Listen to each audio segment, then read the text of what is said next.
आणि आता वळूयात पुढच्या बातमीकडे। बातमी चंद्रकांत पाटील यांच्या संदर्भातली आहे। ठाकरेंच्या शिवसेनेला सत्तेत यायचंय पण त्यांना घेत नाही असं चंद्रकांत पाटील म्हणाले।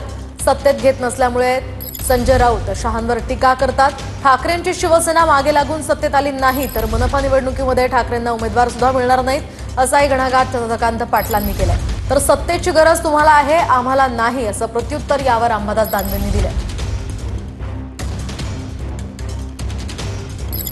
अमित भाईंचं संजय राऊतजी अमित भाईंचं 500 पाणी छत्रपती शिवाजी महाराजांवरचं स्वतः तयार केलेलं संदर्भ गोळा केले पुस्तक येत्या काही दिवसात पुण्यात प्रकाशित व्हायचं की दिल्लीत व्हायचं एवढाच मुद्दा राहिलेला आहे।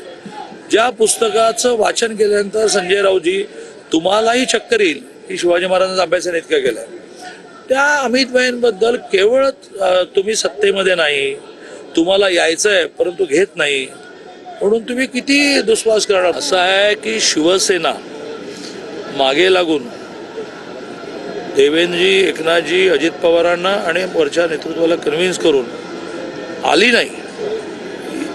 यायचं की नाही घ्यायचं की नाही माझे विषय नाही तर महानगरपालिकेला मुंबईसारख्या ठिकाणी उभं करायला माणसं मिळणार नाहीत।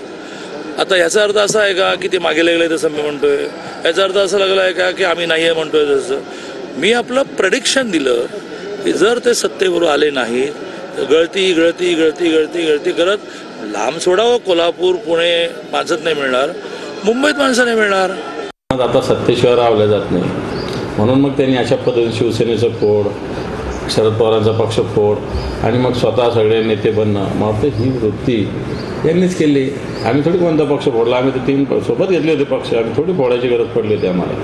तर सत्ता तर तुम्हाला पाहिजे आणि शिवसेनेला सत्तेत येण्याची गरज नाही। शिवसेना विरोधी पक्ष म्हणून ताकदीनं काम करते। ईव्हीएमच्या माध्यमातून निकाल फिरवला जाऊ शकतो आणि ईव्हीएम हॅक होऊ शकतो हे मी सांगत नाही आहे। हे तुलसी गेबार ज्यांच्यावर मोदींचं खास प्रेम आहे आणि त्या अमेरिकेच्या इंटेलिजन्स डिपार्टमेंटच्या प्रमुख आहेत म्हणजे फार महत्त्वाच्या पदावर आहेत।